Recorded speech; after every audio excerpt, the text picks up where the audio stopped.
قال رسول اللہ صلی اللہ علیہ وسلم لا تظہر الشماتۃ لأخیک ویرحمہ اللہ ویبتلیک، رواہ ترمذی۔ رسول اکرم صلی اللہ علیہ وسلم نے ارشاد فرمایا، اپنے بھائی کی مصیبت پر خوشی کا اظہار مت کر، ویرحمہ اللہ ویبتلیک، اللہ اس پر تو رحم فرما دے گا اور تجھے اس مصیبت میں ڈال دے گا۔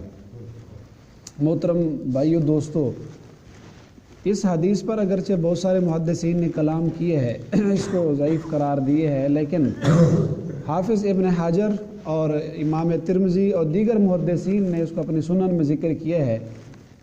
اس حدیث میں ہم مسلمانوں کو ایک درس دیا گیا ہے، ایک ہدایت کی گئی ہے، ایک نصیحت کی گئی ہے کہ اگر آپ اپنے کسی بھائی کو مصیبت میں دیکھیں، اس کو کسی پریشانی میں دیکھیں یا اس کا کوئی نقصان ہو گیا ہے تو اس پر ہمیں خوشی کا اظہار نہیں کرنا چاہیے، اس پر ہمیں اپنی زبان سے ایسے جملے نہیں کہنے چاہیے جس سے یہ معلوم ہو کہ آپ اس کی مصیبت پر خوش ہیں۔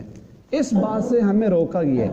لا تظہر الشماتہ، عربی میں شماتہ کہتے ہیں کسی ایسے آدمی کی مصیبت اور پریشانی پر خوش ہونا جس سے آپ کی مخالفت ہے، آپ کا مد مقابل ہے، آپ اس کے مخالف ہیں۔ اگر اس کا نقصان ہو گیا ہے، اس کی چوری ہو گئی ہے، اس کی کوئی چیز گم ہو گئی ہے، یا اس کا جانی نقصان ہو گیا ہے، مالی ہو گیا ہے، دینی دنیاوی کوئی بھی نقصان ہوا ہے، اگر اس پر ہم خوشی کا اظہار کریں تو اس کو عربی میں کہتے ہیں شماتہ۔ تو آپ علیہ السلام نے اس بات سے ہمیں منع فرمایا ہے، لا تظہر الشماتہ، کہ خوشی کا اظہار مت کرو۔ ویسے تو مسلمان کو چاہیے کہ اگر کسی ایسے آدمی کو دیکھے تو اس کی مدد کرے، اس کو تسلی دے۔ اگر تسلی کے جملے نہیں کہہ سکتا اور اس کی معاونت اور مدد نہیں کر سکتا تو کم از کم اس پر خوشی کا اظہار تو نہ کرے۔ پھر اس کا نقصان دنیا میں یہ ہوگا کہ اگر یہ اس کی مصیبت پر خوش ہوگا تو اللہ تعالیٰ اس کو تو اس مصیبت سے نجات دے دیں گے، فیرحمہ اللہ، اللہ اس پر تو رحم فرما دیں گے، ویبتلیک، اور اللہ تجھے اس مصیبت میں پھنسا دیں گے۔ یہ عادت اللہ ہے، علماء کا یہ مشاہدہ ہے کہ جس کسی آدمی نے کسی آدمی کو عار دلائی یا اس پر ہنس پڑا، جیسا کہ علماء کا مقولہ ہے من ضحک ضحک، جو کسی پر ہنسے گا اس پر بھی ہنسا جائے گا۔ تو علماء کا یہ مشاہدہ ہے، جو آدمی کسی آدمی کو عار دلاتا ہے، حدیث میں تو آتا ہے کسی کو کسی کے گناہ پر بھی عار نہ دلاؤ، من عیر اخاہ بذنب لم یمت حتی یعملہ، جس آدمی نے کسی مسلمان کو اس کے گناہ پر ملامت کی اور اس کو عار دلائی، دیکھو بھئی عجیب بندہ ہے تو گناہ کرتا ہے، یعنی دل میں حقارت جانتے ہوئے اس کو عار دلوائی، تو حدیث میں آتا ہے لم یمت حتی یعملہ، اس وقت تک نہیں مرے گا جب تک کہ اللہ اس کو اسی گناہ میں نہیں ڈال دے گا۔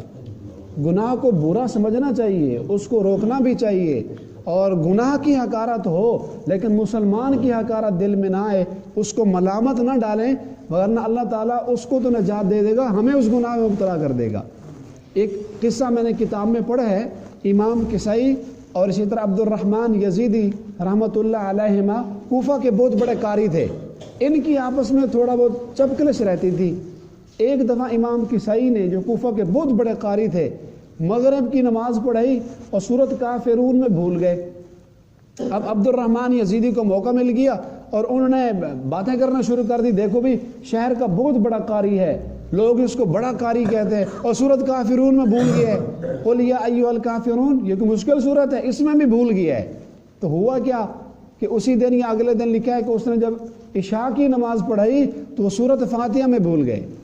تو جب ہم کسی کو عار دلائیں گے، کسی پر ہنسیں گے تو اللہ تعالیٰ یرحمہ اللہ، یہ اللہ کی سنت ہے، آپ علیہ السلام کی یہ بات یقینی ہے، اللہ اس کو نجات دے دیں گے، اس کو بچا دیں گے، ویبتلیک، تجھے اسی مصیبت میں پھنسا دیں گے۔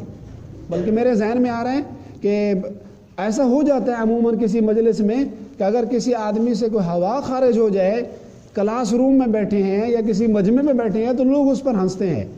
ایسا نہیں کرنا چاہیے، ورنہ ہماری اس سے بھی زیادہ بے عزتی ہوگی۔ حضرت شیخ صاحب سے میں نے ایک قصہ سنا ہے کہ ایک بزرگ آدمی تھے، ایک عالم تھے، ان کے پاس ایک عورت مسئلہ پوچھنے کے لیے آئی۔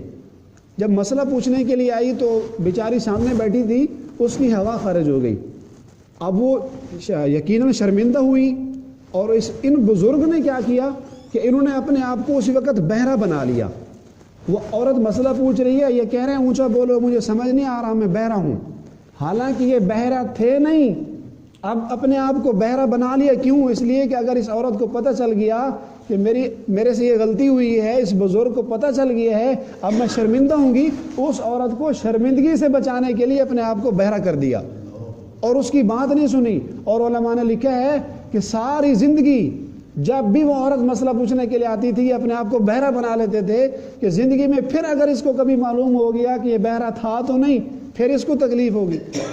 تو من زاہی کا زوہی کا، جو آدمی کسی کی مصیبت پر ہنستا ہے، کسی کی غلطی کے اوپر پرچار کرتا ہے، لوگوں میں اس کے تبصرے کرتا ہے، تو یہ اللہ کی عادت ہے کہ اللہ اس کو تو بچا دیں گے وَيَبْتَلِيكَ، اور تجھے اس مصیبت میں پھنسا دیں گے. تو ہمیں یہ چاہیے کہ اولاً اس کو تسلی دیں. حدیث پاک میں ہمیں ایک سبق دیا گیا ہے کہ جب کسی آدمی کو مصیبت میں دیکھو تو یہ دعا پڑھو. یہ دعا ہمیں سکھلائی گئی ہے جو میں آپ کو سنا رہا ہوں. کوشش کریں اس دعا کو یاد کریں. اس کا فائدہ یہ ہوگا کہ اگر کسی آدمی کو مصیبت میں آپ نے دیکھا ہے اور یہ دعا پڑھ لی ہے، اللہ آپ کو کبھی بھی مصیبت نہیں دے گا. اور یہ دعا جو میں آپ کو بھی بتا رہا ہوں اس کے بارے میں بھی علماء نے لکھا ہے کہ اونچی آواز سے نہ پڑھو. اس کا ترجمہ یہ ہے کہ اے اللہ میں آپ کے شکر ادا کرتا ہوں کہ جس مصیبت میں آپ نے اس بھائی میرے کو ڈالا ہے، مجھے اس سے آپ نے بچا لیا ہے، اس پر میں آپ کا شکر ادا کرتا ہوں. یہ دعا اونچی آواز سے بھی نہیں پڑھنی. ایسا نہ ہو کہ جو مصیبت میں پھنسا ہوا ہے آپ زور سے پڑھیں اور اس کو شرمندہ کریں، اللہ اسے تو نے مصیبت میں پھنسا لیا ہے، مجھے بچا لیا ہے، اس سے بھی اس کو تکلیف ہوگی. دل میں یہ دعا پڑھنی ہے. وہ دعا یہ ہے الحمدللہ الذی عافانی مما ابتلاک بہ وفضلنی علی کثیر ممن خلق تفضیلا، کہ اے اللہ میں آپ کا شکر ادا کرتا ہوں کہ آپ نے مجھے اس بیماری سے، اس مصیبت سے عافیت دی ہے جس میں اس کو پھنسایا ہے، اور بہت ساری ایسی آپ نے اللہ مجھے چیزیں دی ہوئی ہیں جو مخلوق میں سے کسی کو آپ نے نہیں دی. تو یہ دعا مصیبت زدہ کو دیکھ کر اگر ہم پڑھ لیں، مثلا میری تو یہ عادت ہے الحمدللہ جب گاڑی میں ہم جا رہے ہوتے ہیں کبھی بسا اوقات ایسے دیکھتے ہیں کسی آدمی کا پیٹرول ختم ہو گیا ہے، اب وہ گاڑی کو کھینچ کے جا رہا ہے، یا ایک لمبا سفر ہے اور سفر میں اس کی گاڑی خراب ہو گئی، اب دھکا لگا رہے ہیں، اس وقت بھی میں دعا پڑھ لیتا ہوں. اور اس کی بھی آپ بھی عادت بنائیں کہ اللہ نے شکر کیا ہے کہ ہماری گاڑی تو خراب نہیں ہوئی، ہمارا پیٹرول تو نہیں ختم ہو گیا، وگرنہ ہم بھی ایسے 5-10 کلومیٹر تک گاڑی کو دھکا لگاتے ہیں یا پیٹرول نہ ہونے کی وجہ سے یہ بھی ایک سفر میں مشکل ہے. تو اسی طرح کسی بھی آدمی کو آپ نے دیکھا اس کا مکان گر گیا ہے، یا خدا نہ کرے کسی کا ایکسیڈنٹ ہو گیا ہے، یا کسی کی کوئی چیز گم ہو گئی ہے، فوراً یہ دعا پڑھیں تو اللہ تعالیٰ ہمیں اس دعا کی برکت سے اس مصیبت سے ہمیں بچا لیں گے، ہمیں اس میں کبھی نہیں پھنسائیں گے. لیکن اس پر ہم نے خوشی کا اظہار نہیں کرنا، ورنہ اللہ کی عادت ہے وَيَبْتَلِيكَ، تجھے اس میں پھنسا دیں گے. اللہ آپ کو اور مجھے اس حدیث پر عمل کی توفیق عطا فرمائے. بسم اللہ الرحمن الرحیم، الحمدللہ رب العالمین الرحمن الرحیم مالک یوم الدین، اللہم بک اصبحنا وبک امسینا وبک نحیا وبک نموت والیک النشور، رضینا باللہ ربا بالاسلام دینا وبمحمد النبی صلی اللہ علیہ وسلم. یا اللہ ہم سب کی نماز صبح قبول فرما. یا اللہ اس درس قرآن میں جو کچھ کہا گیا، درس حدیث میں جو کچھ بیان کیا گیا، اس کو قبول فرما. ہم سب کو اس نبوی اصول پر عمل کی توفیق عطا فرما. اے اللہ دین اسلام کو سمجھنے اور اس پر عمل کی توفیق عطا فرما، اور تمام عبادتوں کو قبول فرما. اے اللہ روزی میں برکات نصیب فرما. جو لوگ قرضے میں پھنسے ہوئے ہیں قرضے کی ادائیگی کا انتظام فرما، مسائل کو حل فرما، خوشحال پرسکون زندگی نصیب فرما. اے اللہ دین کی دولت عطا فرما، دنیا کی محبت سے ہمیں محفوظ فرما. صلی اللہ تعالی علی خیر خلقہ محمد وآلہ وسلم برحمتک یا وعلیکم السلام ورحمۃ اللہ.